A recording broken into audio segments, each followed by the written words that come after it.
Hi everyone, this is Jerry. Thanks for joining me on my channel today.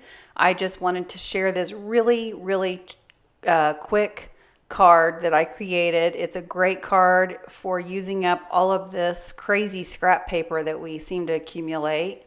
I don't know about you, but I always have tons of it. I keep it stored in this little accordion file by somewhat similar colors. I try to sort it by, by color kind of, and also sometimes by season. So I started out by picking out which papers I wanted to use. I wanted to create a card for my grandson's 17th birthday. And I don't know about you, but I have a really hard time making cards for boys or men in general, but especially a teen boy, I really struggle with. So I decided that I was just going to keep this card really plain and simple. So what I did is I started out by using some numbers that I cut out with my Cricut.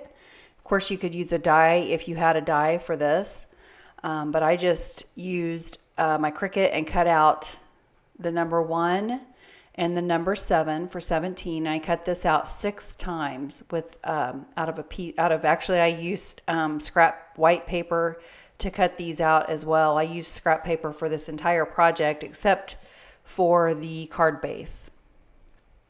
So I cut each number out 6 times, and then I just stacked all of the ones on top of each other using some liquid glue.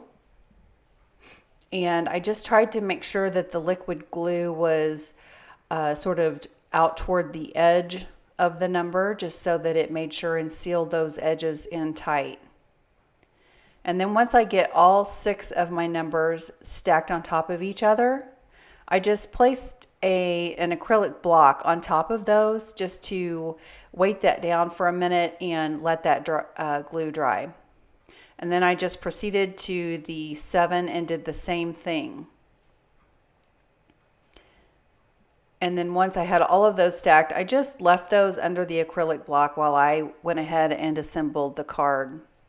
And like I said, this is a really simple card idea.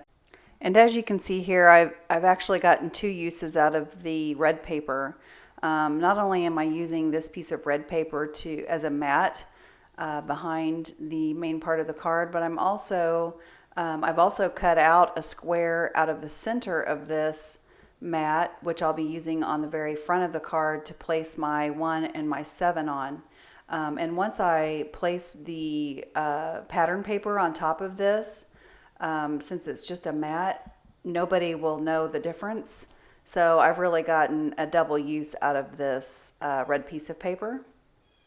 So I just placed that on the card base, which I'm using the Neenah Solar White cardstock for. And then I'm going to place my pattern paper on top of this, making sure that I get it on there just right. And I'm just using a tape runner for this. And then I have the piece that I actually cut out of that scrap piece of red paper. I cut it out using a square die, and it actually has a little bit of an embossed edge on it, which is why I did it. It's really hard to see that on the camera. And then I had some little pieces of white scrap paper. I didn't really have a piece of scrap white paper large enough to mat the entire red piece here. So what I did is I just cut down 2 white strips and placed them on 2 of the ends of this red piece. Kind of gives it a matte look without using an entire piece of paper. And this is what my 1 and my 7 will be on. So I wanted to give it sort of a raised look. So I put some craft foam behind this. And these were actually scrap pieces as well.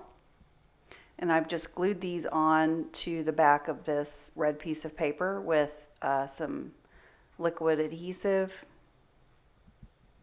I find that my particular tape runner that I use, it doesn't really stick the craft foam down permanently, so I like to use the liquid adhesive for that. And then I get it placed on my card and go ahead and use some liquid glue and get my 17 placed on top of this. I like to use the liquid adhesive once again for doing this because it gives me time, a little bit of time to give those numbers a little bit of an adjustment if I need to.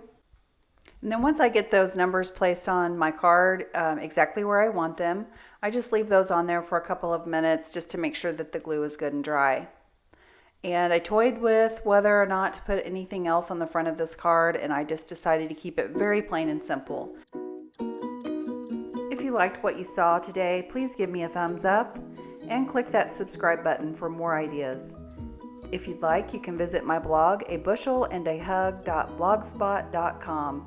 Thanks so much. Have a wonderful day.